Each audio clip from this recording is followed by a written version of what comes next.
ओम शांति। आज के बाबा के साकार माँ वाक्य हैं 18 मई 2020। आज बाबा बोले, मीठे बच्चे, तुम फिर से अपने ठिकाने पर पहुँच गए हो। तुमने बाप द्वारा रचता और रचना को जान लिया है, तो खुशी में रोमांच खड़े हो जाने चाहिए। आज बाबा प्रश्न पूछ रहे हैं, इस समय बाप तुम बच्चों का श्रृंगार क्यों कर रहे हैं? तो बाबा ने उत्तर दिया, क्योंकि अभी हमें सज धज कर विष्णुपुरी अर्थात ससुर घर में जाना है। हम इस ज्ञान से सज कर विश्व के महाराजा महारानी बनते हैं। अभी संगम युग पर हैं। बाप टीचर बनकर पढ़ा रहे हैं, पियर घर से ससुर घर ले जाने के लिए। आज बाबा ने मुरली में गीत सुनाया, आखिर वह दिन आया आज। ओम शांति। मीठे मीठे स्वीट चिल्ड्रन, मीठे मीठे सिके लधे बच्चों ने गीत सुना। तुम बच्चे ही जानते हो कि आधा कल्प जिस माशूक को याद किया है, आखिरीन वह मिले हैं। दुनिया यह नहीं जानती कि हम कोई आधा कल्प भक्ति करते हैं। माशूक बाप को पुकारते हैं। हम आशिक हैं, वह माशूक हैं, यह कोई भी नहीं जानते। बाप कहते हैं, रावण ने तुमको बिल्कुल ही तुच्छ बुद्धि बना दिया है, खास भारतवासियों को। तुम देवी देवता थे, यह भी भूल गए हो तो तुच्छ बुद्धि हुए। अपने धर्म को भूल जाना, यह है तुच्छ बुद्धि का काम। अभी यह सिर्फ तुम बच्चे ही जानते हो। हम भारतवासी स्वर्गवासी थे। यह भारत स्वर्ग था। थोड़ा ही समय हुआ है। 1250 वर्ष तो सतयुग था और 1250 वर्ष राम राज्य चला। उस समय अथाह सुख था। सुख को याद कर रोमांच खड़े हो जाने चाहिए। सतयुग त्रेता यह पास हो गए। सतयुग की आयु कितनी थी, यह भी कोई नहीं जानते। लाखों वर्ष कैसे हो सकती हैं? अभी बाप आकर समझाते हैं, तुमको माया ने कितना तुच्छ बुद्धि बना दिया है।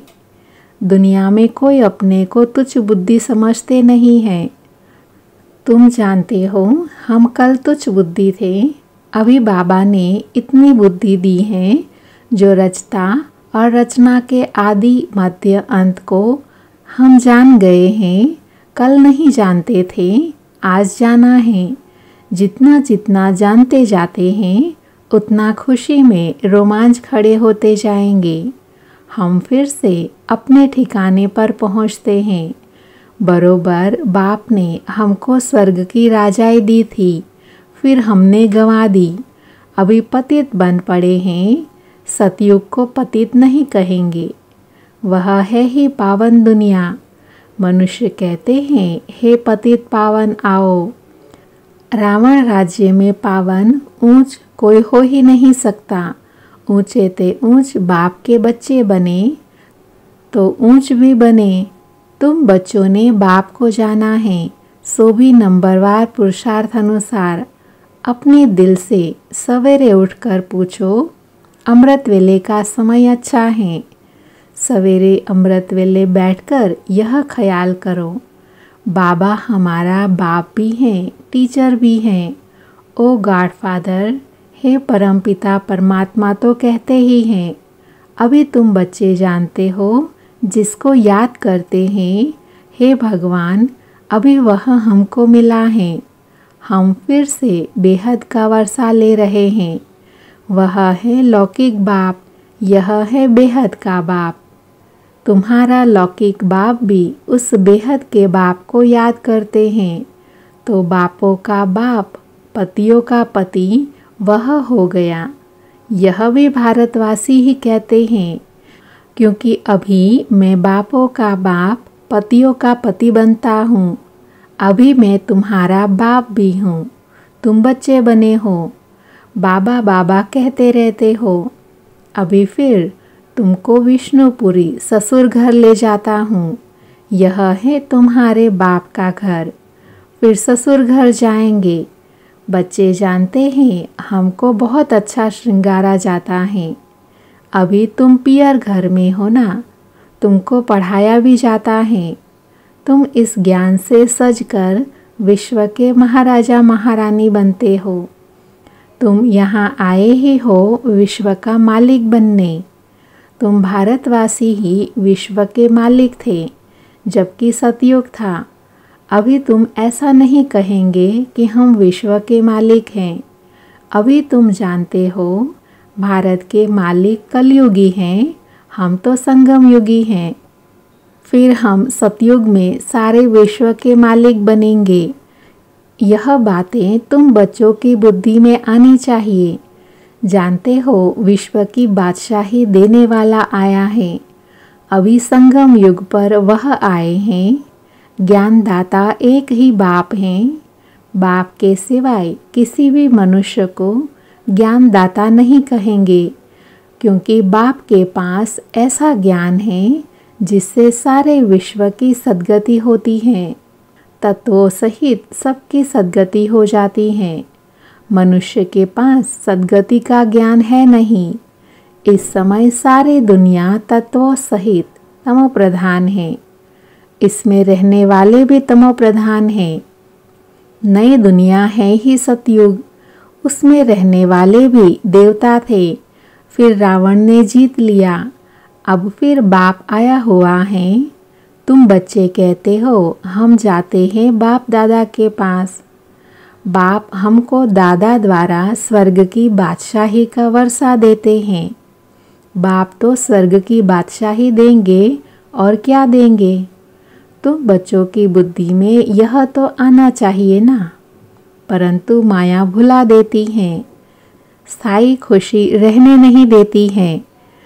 जो अच्छी रीति पढ़ेंगे पढ़ाएंगे वह ऊंच पद पाएंगे।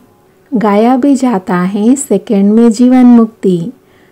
पहचानना एक ही बार चाहिए ना। सभी आत्माओं का एक बाप है, वह सभी आत्माओं का बाप आया हुआ है, परंतु सब तो मिल भी न सकेंगे, इम्पॉसिबल है। बाप तो पढ़ाने आते हैं, तुम भी सब टीचर्स हो। कहा जाता है ना गीता पाठशाला, यह अक्षर भी कॉमन है। कहते हैं कृष्ण ने गीता सुनाई। अब यह कृष्ण की तो पाठशाला है नहीं, कृष्ण की आत्मा पढ़ रही है। सतयुग में कोई गीता पाठशाला में पढ़ते पढ़ाते हैं क्या? कृष्ण तो हुआ ही है सतयुग में, फिर 84 जन्म लेते हैं। एक भी शरीर दूसरे से मिल न सके। ड्रामा प्लान अनुसार हर एक आत्मा में अपना पार्ट 84 जन्मों का भरा हुआ है। एक सेकेंड ना मिले दूसरे से। 5000 वर्ष तुम पार्ट बजाते हो, एक सेकेंड का पार्ट दूसरे सेकेंड से मिल न सके। कितनी सहज समझ की बातें हैं। ड्रामा में है ना, पार्ट रिपीट होता जाता है। बाकी वह शास्त्र सभी हैं भक्ति मार्ग के। आधा कल्प भक्ति चलती है, फिर सर्व को सद्गति मैं ही आकर देता हूँ। तुम जानते हो 5000 वर्ष पहले राज्य करते थे, सतयुग में थे। दुख का नाम नहीं था, अभी तो दुख ही दुख है। इसको दुखधाम कहा जाता है। शांति धाम, सुखधाम और दुखधाम। भारतवासियों को ही आकर सुखधाम का रास्ता बताता हूँ। कल्प कल्प फिर हमको आना पड़ता है। अनेक बार आया हूँ, आता रहूँगा। इसकी एंड नहीं हो सकती। तुम चक्र लगाकर दुखधाम में आते हो, फिर मुझे आना पड़ता है। अभी तुमको स्मृति आई है 84 जन्मों के चक्र की। अब बाप को रचता कहा जाता है। ऐसे नहीं कि ड्रामा का कोई रचता है। रचता अर्थात इस समय सतयुग को आकर रचते हैं। सतयुग में जिन्हों का राज्य था फिर गंवाया, उन्हों को ही बैठ पढ़ाता हूँ। बच्चों को एडॉप्ट करते हैं। तुम मेरे बच्चे हो ना। तुमको कोई साधु संत आदि नहीं पढ़ाते। पढ़ाने वाला एक बाप है। जिसको सब याद करते हैं, याद जिसको करते हैं, ज़रूर कभी आएंगे भी ना। यह भी किसी को समझ नहीं है कि याद क्यों करते हैं, तो ज़रूर पतित पावन आते हैं। क्राइस्ट को ऐसा नहीं कहेंगे कि फिर से आओ, वह तो समझते हैं लीन हो गया, फिर आने की बात ही नहीं। याद फिर भी पतित पावन को करते हैं। हम आत्माओं को फिर से वर्षा दो। अभी तुम बच्चों को स्मृति आई है, बाबा आया हुआ है, नई दुनिया की स्थापना करेंगे। वह फिर भी अपने समय पर सतो रजो तमो में ही आएंगे। अभी तुम बच्चे समझते हो, हम मास्टर नॉलेजफुल बनते हैं। एक बाप ही हैं जो तुम बच्चों को पढ़ाकर विश्व का मालिक बना देते हैं, खुद नहीं बनते हैं। इसलिए उनको कहा जाता है निष्काम सेवाधारी। मनुष्य कहते हैं हम फल की आश नहीं रखते हैं, निष्काम सेवा करते हैं, परंतु ऐसे होता नहीं है। जैसे संस्कार ले जाते हैं उस अनुसार जन्म मिलता है, कर्म का फल अवश्य मिलता है। सन्यासी भी पुनर्जन्म गृहस्थियों के पास लेकर फिर संस्कार अनुसार संन्यास धर्म में चले जाते हैं। जैसे बाबा लड़ाई वालों का भी मिसाल देते हैं, कहते हैं गीता में लिखा हुआ है, जो युद्ध के मैदान में मरेगा वह स्वर्ग में जाएगा, परंतु स्वर्ग का भी समय चाहिए ना। स्वर्ग तो लाखों वर्ष कह देते हैं। अब तुम जानते हो बाप क्या समझाते हैं, गीता में क्या लिख दिया है। कहते भगवान उवाच मैं सर्वव्यापी हूँ। बाप कहते हैं मैं अपने को ऐसी गाली कैसे दूंगा कि मैं सर्वव्यापी हूँ, कुत्ते बिल्ली सब में हूँ। मुझे तो ज्ञान सागर कहते हो, मैं अपने को फिर यह कैसे कहूँगा। कितना झूठ है, ज्ञान तो कोई में है नहीं। सन्यासियों आदि का मान कितना है, क्योंकि पवित्र है। सतयुग में गुरु तो कोई होता नहीं। यहाँ तो स्त्री को कहते हैं तुम्हारा पति गुरु ईश्वर है, दूसरा कोई गुरु नहीं करना। वह तो तब समझाया जाता था जब भक्ति भी सतो प्रधान थी। सतयुग में तो गुरु था नहीं। भक्ति की शुरुआत में भी गुरु होते नहीं, पति ही सब कुछ है, गुरु नहीं करते। इन सब बातों को अब तुम समझते हो। कई मनुष्य तो ब्रह्मा कुमार कुमारियों का नाम सुनकर ही डर जाते हैं, क्योंकि समझते हैं यह भाई बहन बनाते हैं।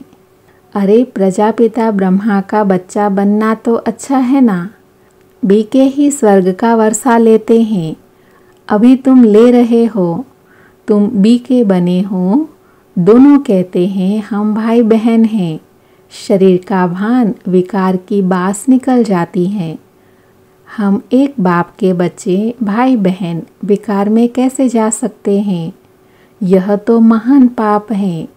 यह पवित्र रहने की युक्ति ड्रामा में है। सन्यासियों का है निवृत्ति मार्ग, तुम हो प्रवृत्ति मार्ग वाले। अभी तुम्हें इस छीछी दुनिया की रस्म रिवाज को छोड़कर इस दुनिया को ही भूल जाना है। तुम स्वर्ग के मालिक थे, फिर रावण ने कितना छीछी बना दिया। यह भी बाबा ने समझाया है। कोई कहे हम कैसे माने कि हमने 84 जन्म लिए हैं। 84 जन्म लिए हैं, यह तो हम अच्छा कहते हैं ना। 84 जन्म नहीं लिया तो ठहरेगा ही नहीं। समझा जाता है यह देवी देवता धर्म का नहीं है, स्वर्ग में आ नहीं सकेगा। प्रजा में भी कम पद लेंगे, प्रजा में भी अच्छा पद कम पद है ना।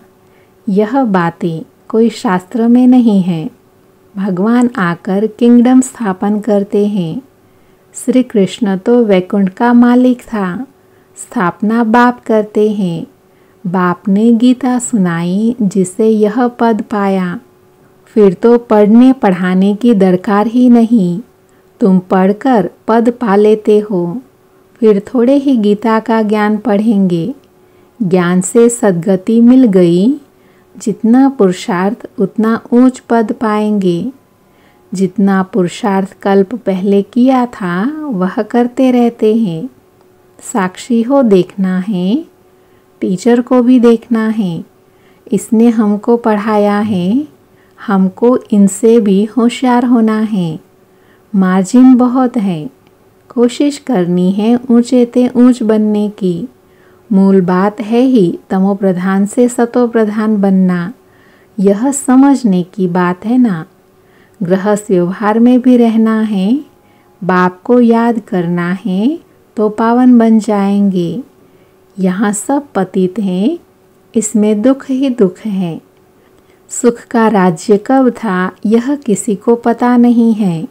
दुख में कहते हैं हे भगवान, हे राम, यह दुख क्यों दिया।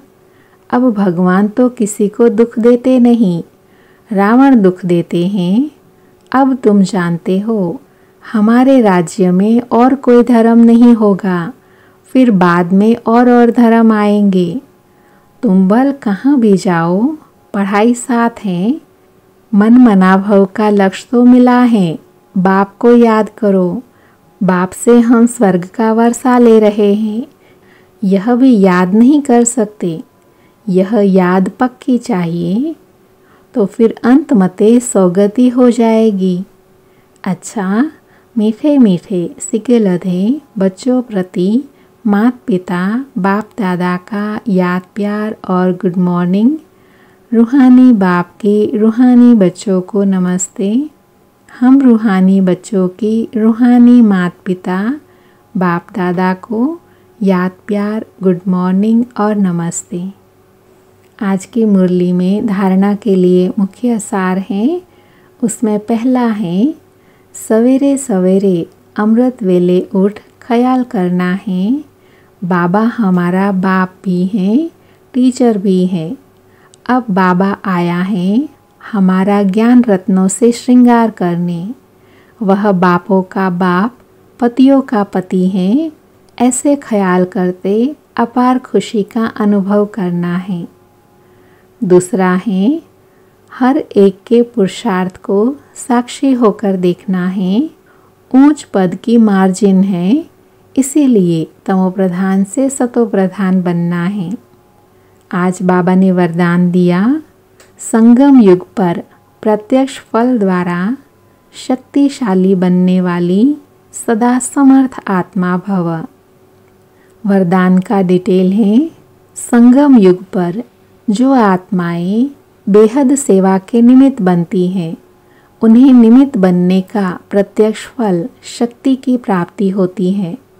यह प्रत्यक्ष फल ही श्रेष्ठ युग का फल है। ऐसा फल खाने वाली शक्तिशाली आत्मा किसी भी परिस्थिति के ऊपर सहज ही विजय पा लेती है। वह समर्थ बाप के साथ होने के कारण व्यर्थ से सहज मुक्त हो जाती है। जहरीले सांप समान परिस्थिति पर भी उनकी विजय हो जाती है। इसीलिए यादगार में दिखाते हैं कि श्री कृष्ण ने सर्प के सिर पर डांस किया। आज का स्लोगन है, पास विद ऑनर बनकर पास्ट को पास करो और बाप के सदा पास रहो। ओम शांति।